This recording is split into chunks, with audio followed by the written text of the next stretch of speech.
Alrighty, so for the first time since MLS Cup 2024 back in December, we're doing review on this channel. Now, obviously, coming into today, we were supposed to have two games to talk about, but the earlier game looks like that one got postponed until tomorrow because apparently it wasn't because of the cold that was the reason that it was postponed. It was mainly because there was a snowstorm around the Kansas City area, and that's why they postponed it to tomorrow, which means that, yeah, it's going to get even more tricky now when it comes to tomorrow and keeping an eye on all of these CONCACAF Champions Cup action. We're going to have four games that's going to happen. And with the way that game between Sporting KC and Inter Miami got postponed, that means we're going to have a stretch where there's going to be like two games that's going to happen at the same time. Perfect preparation when it comes to this weekend because, yeah, this weekend there's going to be at a time where there's going to be nine games that's going to be happening at the same time, and the season hasn't even started. But we already have heard there's even one game that got postponed to later into the window, and that indeed LAFC versus Minnesota will now officially be the first game of the 2025 MLS regular season. But before that, coming into this game, we knew that this game, just like the postponed game between Sporting KC and Inter Miami, it was going to be a cold one.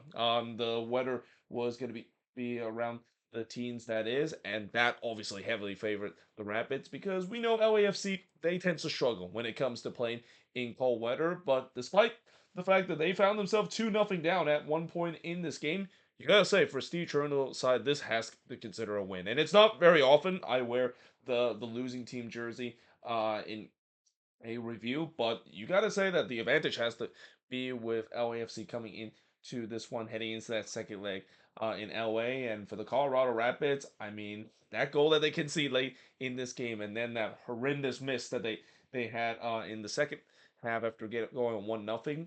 Those moments could come back to haunt this Rapids team if they have any chance of beating LAFC in the second leg. So that being said, in the first half, so as I mentioned, the temperature of this game was in the teens. They mentioned it was 7 degrees Fahrenheit, minus 12 Celsius, of course, for those Canadian fans that is watching this one, or pretty much the rest of the world that is, if you're not friendly to inferior units. We also had some snow powder on the pitch. Obviously, they've also mentioned throughout the day there was going to be throughout the day they had a bit of a snowstorm. The crew in Colorado, they tried their best to remove the snow, and for the most part, they actually did a really good job in terms of it. I don't know if the Sporting Goods Park has a heated field, but for the most part, I thought that throughout this game, the ball actually moved relatively well in the snow. In fact, it actually moved relatively fast in the snow. I guess that's not a big surprise because when you have a frozen surface like that, the ball does tends to move a little bit faster. But that being said, that also means that the pitch kind of looked like a bit of a skate ring because we saw there was a lot of times where players were losing footing because of how slippery the pitch was. But the other thing that I also want to mention, despite the fact that there was actually no snow in this game, the orange ball was out, and that is all I want because I feel like we were denied of the orange ball from earlier tonight in the game between Miami and Sporting KC, and I even checked the weather to see whether or not if there was maybe a chance of snow. There was actually a chance of snow, but it didn't happen. But still, I'm just glad that the orange ball did make it, and I think that they brought it just in case, and also there was still snow on the pitch as well. So yeah, you don't want to putting a white ball on the pitch if there's still a little bit of snow powder on the pitch. Now, in the third minute, the first shot of the game did see Fernandez hits it right to Lloris. Despite the condition, the orange ball, of course, was moving relatively quickly on the service. The shots were one apiece early in this one, and this game kind of went as I expected. I knew the first half it was going to be slow, and I knew that both of these teams. This is really the first competitive game that they play, and this is really the first time we seen an MLS team play in a competitive game. And while you had all preseason to prepare for this moment, it's nothing compared when it's the real thing and a game that actually means something. So it's gonna take times for teams to get up to the temperature, and especially when in cold weather like that. Yeah, you knew that both mentally and physically, both of these teams are trying to get up to speed for their first competitive game. Bouanga then lobbed one right to Stefan before he hits one right to Stefan in the 20th minute. That also came off of a turnover from the Rapids, and they got away with that one because the last team you want to turn the ball over in your own half is against LAFC because they have some dangerous weapons on this team, and yeah, Denise Mwanga almost took advantage of that. The Rapids I thought started to dominate possession, but again, this kind of plays right into the hands of LAFC. LAFC wants to sit deep and hit teams on the counterattack, and the possession up to this point was 66 to 34 in favor of Colorado 25 minutes in. In the 34th minute, Bwanga would put it wide from close range as the shots went out 4-2 for LAFC up to this point. Bwanga was definitely very active in this early bit. He pretty much had three of the four shot that LAFC had in this one. But unsurprisingly, it was mostly a slow first half, and we do head to halftime scoreless between both of these teams. The second half will be a little bit different. The second half, it kind of felt like both teams were a little bit more into the mid-season form, and I think the second half kind of opened up mainly because we got a goal relatively early. In fact, a penalty was given to the Rapids after a Cabral was brought down by Hollinshead. Now, originally they said that it was supposed to be a free kick for LAFC because they said that Cabral dive in the box and he was booked for simulation, but they did go to the monitor relatively quick to VAR to see whether if that was a mistake. Yeah, it was a mistake. It was clear as daylight that it was a mistake, and this is another example of the fact that if this was just a couple of years ago, that would have been a big talking point in this game. But I'm glad the fact that CONCACAF is doing a good job when it comes to the VAR usage. I mean, I'm not saying it's still perfect. There are still some mistakes that are being made, but it's not as egregious as we saw a couple of years ago. And again, rightfully so. When you look on that play, it was pretty clear day and night that Hollins had walked down. Cabral kind of tangled the legs there, so that allowed Mihailovic to steps up to take the penalty. He's not going to miss that even in this condition, and he buries it to give the Rapids a 1-0 lead. And then they had a chance to make it 2-0, and this should have been 2-0. I mean, Kevin Cabral was in on goal there, but he was denied by Luis. And then the rebound fall right to Omir Fernandez, and all he had to do was just tap this one in. And I don't know if there was a miscommunication between him or Navarro, but both of these guys kind of got into each other way, and in the end, Fernandez can only put a weak shot that was blocked off the line after he had an open goal. So yeah, that absolutely should have been 2-0. And again, when you're a team that is heavy underdogs coming into this one, everybody expect LAFC to win this too late fair. But when you're a heavy underdog, you are giving these kind of chances what Colorado was given, and really up to this point, they were actually playing relatively well. So these are the chances that they need to bury, and could be one that it can come back to haunt them heading into the second leg. And I even wrote it for a team that is heavy underdog this time. Will that moment come back to haunt the Rapids, especially in the second leg? In the 57 minutes, Stefan then denied Giroud after it was pinball into the box. I thought LAFC was starting to push for the equalizer. It feels like after that near miss there that give Colorado a 2-0 lead. OAFC started to woke up and realized that yeah, we better find a way to get this equalizing goal too.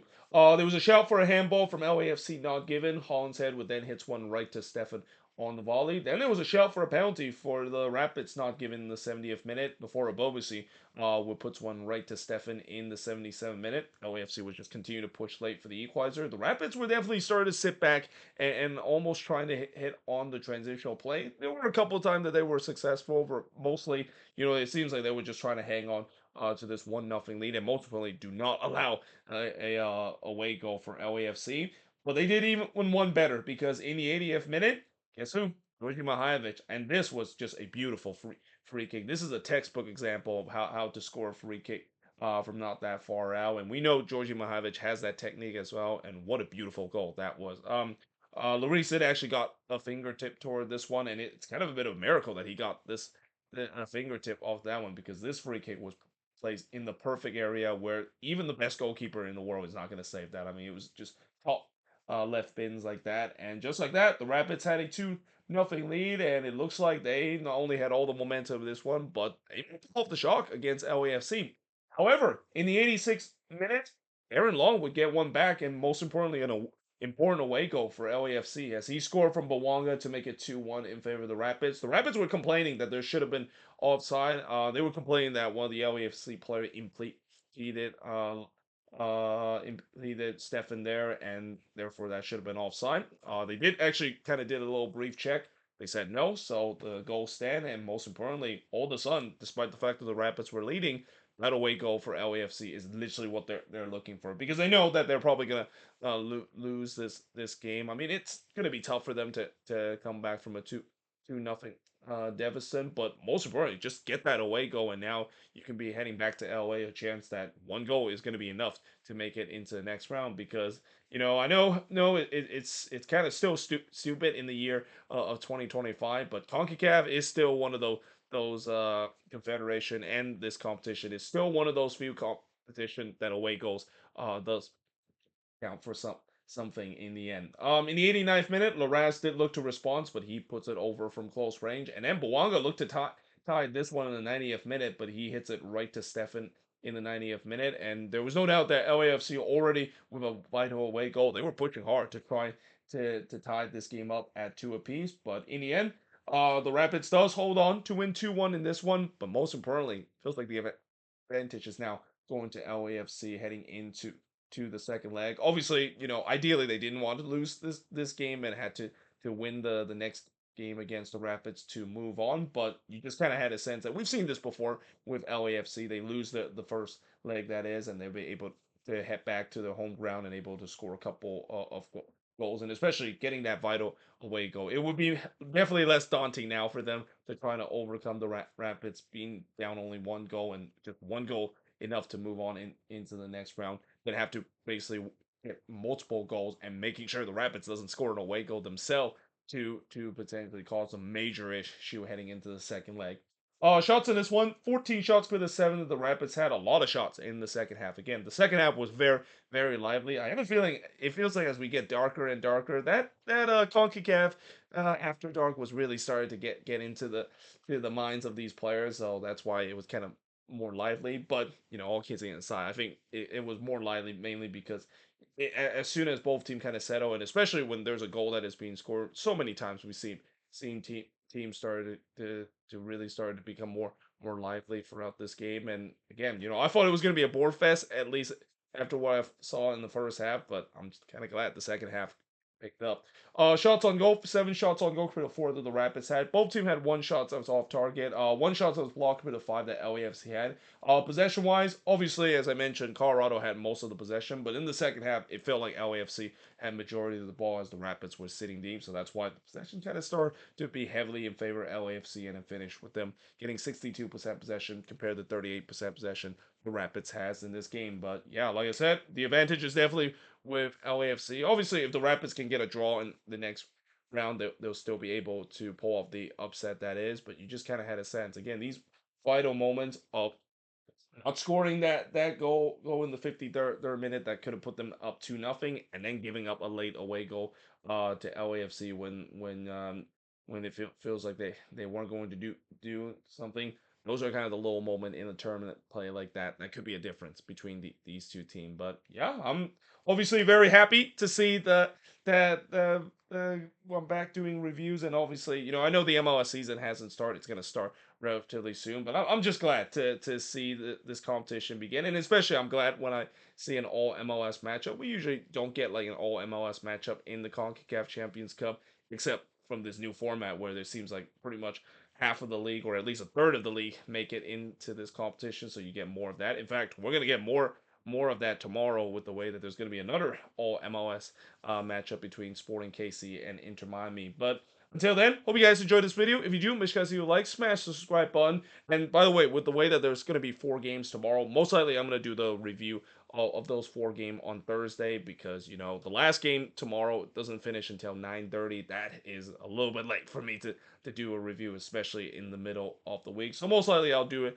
on Thursday before the final team play in the first leg, which is Vancouver. They played their game at 10 p.m. Eastern, 7 p.m. Pacific, similar to the start of this game, and then I'll basically do a review of that game after that game is concluded. But either way, hope you guys enjoyed this video. If you do, make sure you guys like, smash the subscribe button, and yeah, I of course will see you guys next time.